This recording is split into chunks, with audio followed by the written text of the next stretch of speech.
Assalamualaikum warahmatullahi wabarakatuh. Alhamdulillah wa bismillah la haula wa la quwata illa billah, amma ba'd.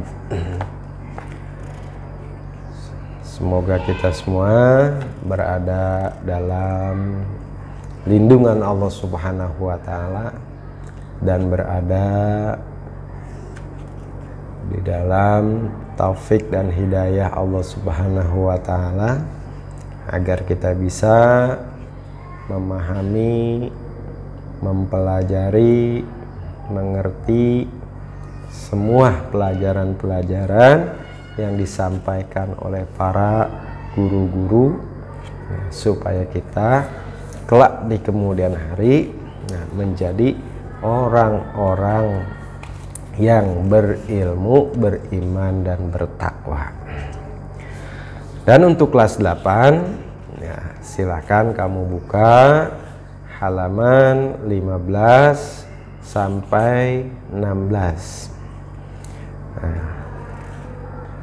Di dalam pasal ini, paslun asbabut tayamumi salah satu faqdul ma'i wal maradu wal ikhtiyaju ilaihi li autosi hayawanin muhtaramin.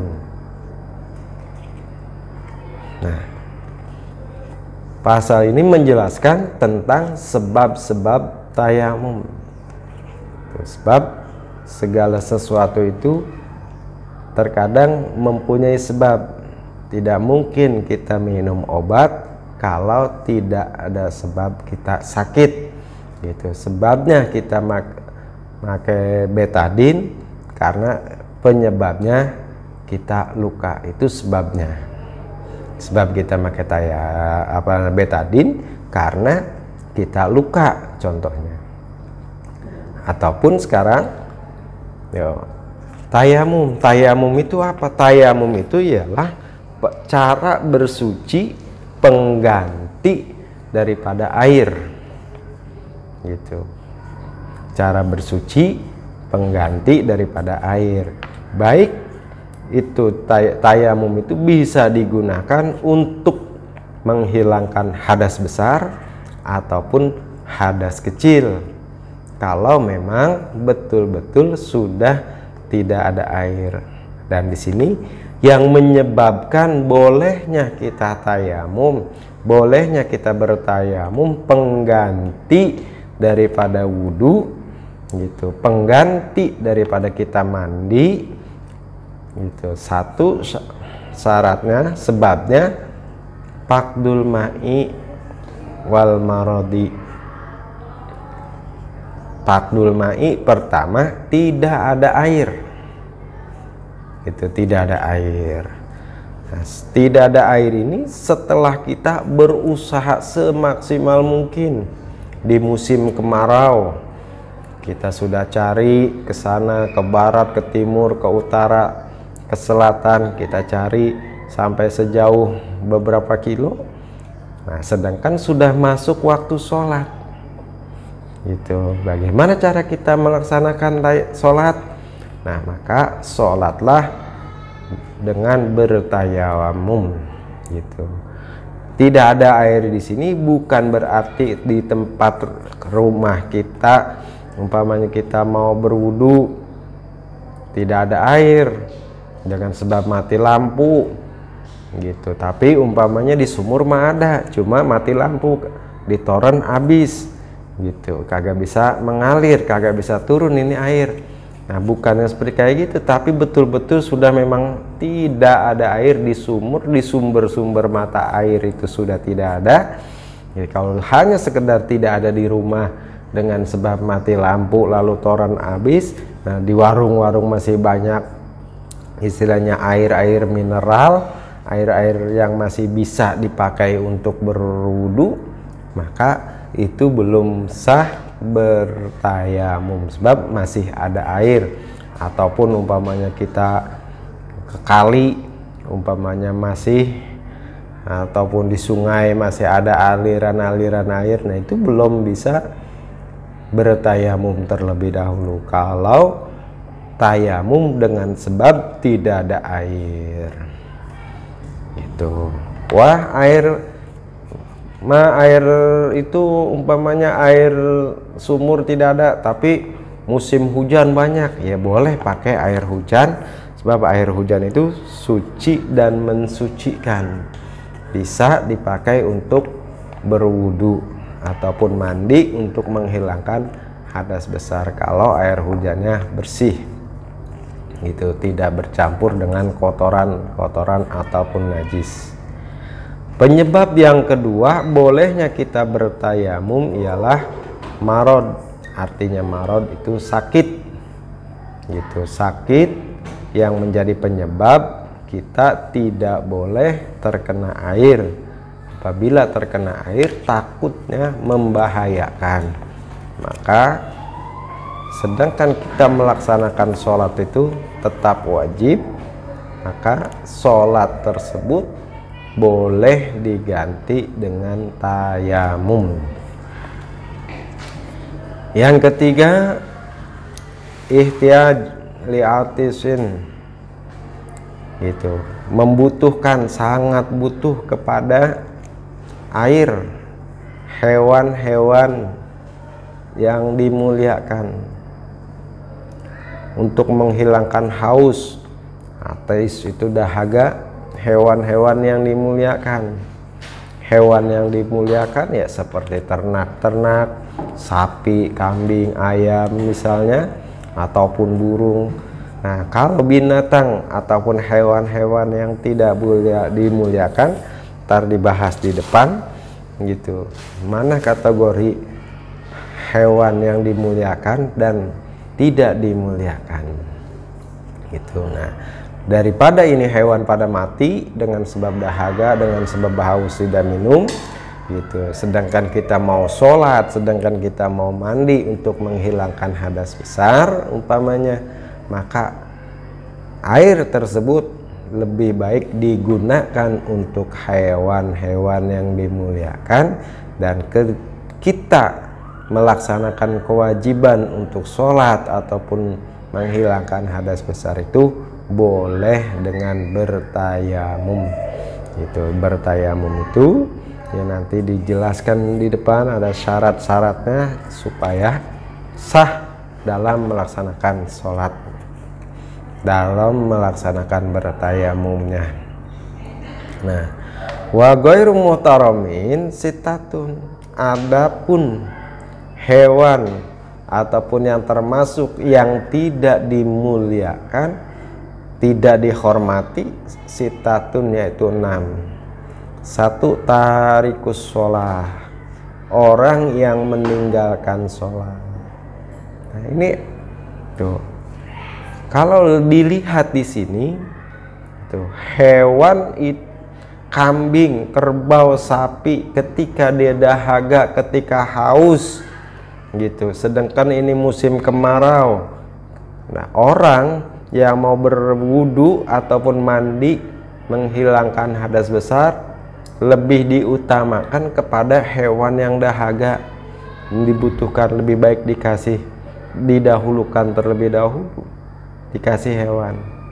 Nah, berarti tarikus sholah, orang yang meninggalkan sholat termasuk tidak dimuliakan. Andai kata ketika musim kemarau dia kehausan, udah cengap-cengap gitu, cengap-cengap lucu dia, udah ngap-ngapan gitu, sedangkan ada air untuk kita mandi atau untuk menghilangkan hadas besar, ada air untuk berwudu, apakah dikasih ke situ gitu? Menurut ya ilmu fikih berdasarkan hukum agama lebih baik kita pakai berwudu. Tujuannya apa? Supaya tarikus sholah ini, supaya orang yang tidak sholat ini, supaya dia mikir, supaya dia bertaubat kepada Allah Subhanahu wa Ta'ala.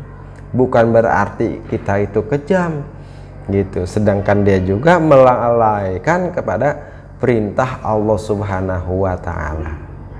Itu tujuan kita ya, supaya seperti kayak itu tujuannya, karena kita supaya dia bertaubat kepada Allah Subhanahu wa Ta'ala. Wazanil muson, yang kedua, orang yang jinah muson. Apa sih jinah muson itu? gitu. Yang dinamakan jinah muson itu ialah orang yang pernah mengalami nikah, orang yang pernah menikah secara sah menurut agama. Tuh, sah menurut secara agama gitu.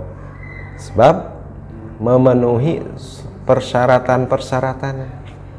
Walaupun orang tersebut sudah menikah tetapi tidak sah secara agama, maka orang tersebut masih belum dikategorikan zinah muson. Zinah muson ini ialah zina yang apabila orang melakukan perbuatan zinah muson tersebut, maka dia akan dihukum diranjam sampai dia meninggal. Dirajam itu diapain? Dilemparin batu, ditimpugin, dibagelin. Kalau bahasa Betawinya dibagelin supaya sampai mati gitu, akibat perbuatan zinah muson. Zinah yang sebab zinah terbagi dua, ada zinah muson, ada zinah guer muson gitu. Kalau zinah guer muson berarti orang yang belum pernah melakukan pernikahan sah secara agama, dan bila dia melakukan perbuatan tersebut maka hukumannya ialah dicambuk 100 kali lalu diasingkan selama setahun gitu. Dan akibat istilahnya banyak perbuatan pelaku orang yang melakukan perbuatan baik itu jinah muson ataupun jinah guer muson, dan hukum gitu, karena kita bukan negara kita hukumnya berdasarkan Undang-Undang 45. Nah, akibatnya ya banyak perzinahan, banyaknya terjadi pemerkosaan akibat tidak ada ketegasan hukum gitu. Wal murtadu, orang yang murtad. Tuh, orang murtad orang yang keluar dari agama. Gitu. Orang keluar dari agama itu dinamakan murtad. Dan mudah-mudahan ya kita semua dipelihara iman Islam kita, jangan sampai kita istilahnya keluar dari agama Islam. Sebab wala tamutunna illa wa antum muslimun, jangan kamu mati kecuali mati dalam keadaan beriman, dalam keadaan Islam, beriman kepada Allah Subhanahu wa taala. Apa itu yang dinamakan iman? Oh, iman itu ialah al-imanu huwa tasdikun bil qalbi wa iqrarun bil lisani wa amalun bil arkani. Itu iman itu ialah itu diyakini di dalam hati, diucapkan dengan lisan, dibuktikan dengan perbuatan.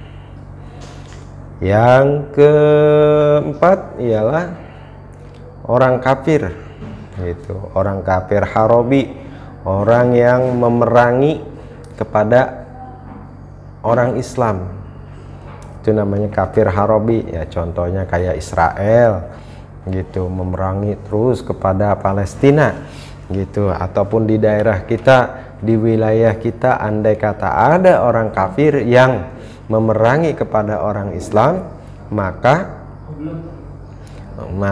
orang tersebut tidak wajib dimuliakan gitu. Adapun hak kita bersosialisasi di dalam pergaulan, walaupun kepada selain orang Islam kita boleh bergaul.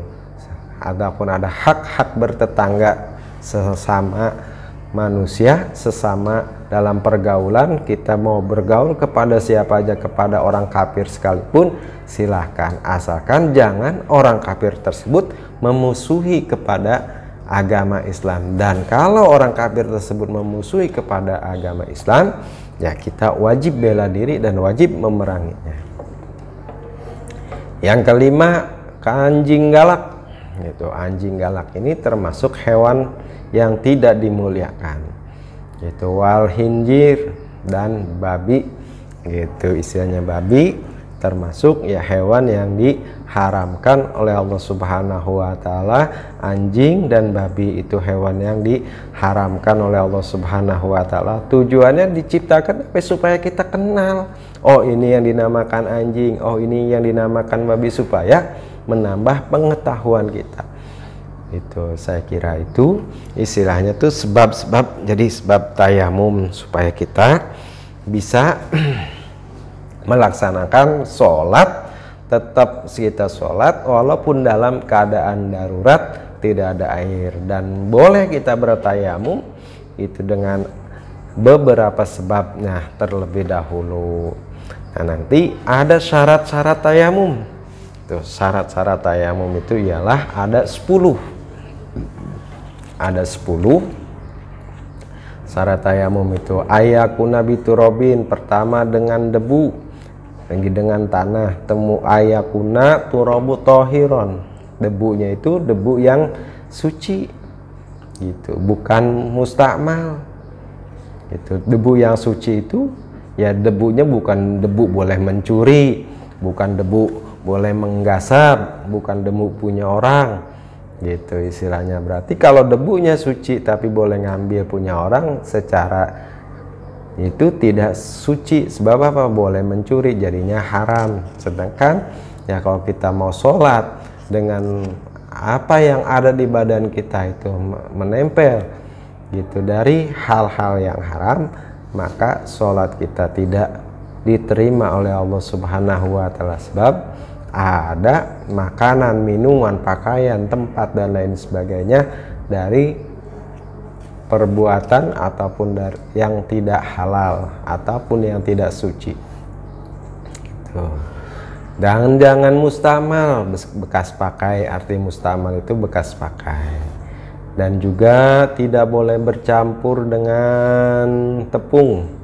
Ngapain nyari debu sekarang, susah gitu, udah semuanya sudah bangunan modern, fasilitas segala macam ya. Kita bisa di tembok, kalau memang tembok itu umpamanya masih ada debunya, sah kita bertayamum dengan debu yang menempel yang ada di tembok ataupun di kaca ya, ataupun di daun-daun yang ada debunya.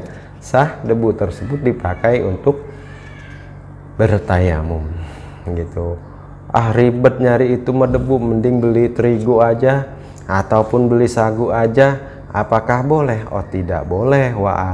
Jangankan mutlak maka itunya, bercampur pun itu tidak boleh. Wanahu ataupun semacamnya. Abu tanah, debu kagak ada. Bagaimana kalau pakai abu gosok gitu, ataupun abu yang buat bersihin piring gitu, abu gosok. Nah, itu tetap tidak sah sebab itu bukan abu murni. Bagaimana kalau pasir? Pasir juga tidak sah. Ini harus tetap mutlak. Itu tanah, jangan kalau masih murni tanahnya tidak bercampur gitu. Tidak ada debunya ya. Kalau memang debu tanahnya kering, tanahnya keras gitu, maka boleh ditumbuk, dihancurkan gitu supaya halus, lalu diayak, istilahnya supaya bisa menjadi debu gitu untuk bertayamum gitu. Dan berdebu itu berarti kalau memang ada debunya. Kalau tidak ada debunya ya syaratnya itu tidak sah dipakai untuk bertayamum gitu. Berbeda itu bagaimana? Banyak pertanyaan-pertanyaan nanti ya, setelah kita tahu tentunya sudah punya jawaban. Dan jangan bercampur dengan najis, dan kita harus menghadap ke kiblat. Dan anggota tayamum itu ada 2. 1 mengusap muka yang dibarengi dengan niat. Yang kedua mengusap kedua tangan sampai sikutnya. Nah, itu pelajaran kita tentang sebab-sebab tayamum dan syarat-syarat tayamum. Dan sedikit lagi kita menjelang kepada apa itu namanya pas gitu. penilaian akhir semester gitu. Nah itu, nah kisi-kisi yang saya sampaikan nanti ya istilahnya kamu pelajarin semua, buku baca, setiap pertanyaan yang saya berikan pasti ada jawaban-jawabannya di buku yang kamu baca itu. Jadi pelajarin tentang tayamum, tentang sholat, tentang hewan yang dimuliakan, terus umpamanya tentang syarat-syarat mandi wajib ataupun umpamanya haram orang yang mempunyai hadas besar itu bagaimana, yang pembatalan wudhu itu bagaimana, itu sudah pasti nanti akan ada pertanyaan-pertanyaan dalam soal-soal yang harus kamu jawab sesuai dengan pertanyaan, dijawab dengan benar. Nah itu aja. Wassalamualaikum warahmatullahi wabarakatuh.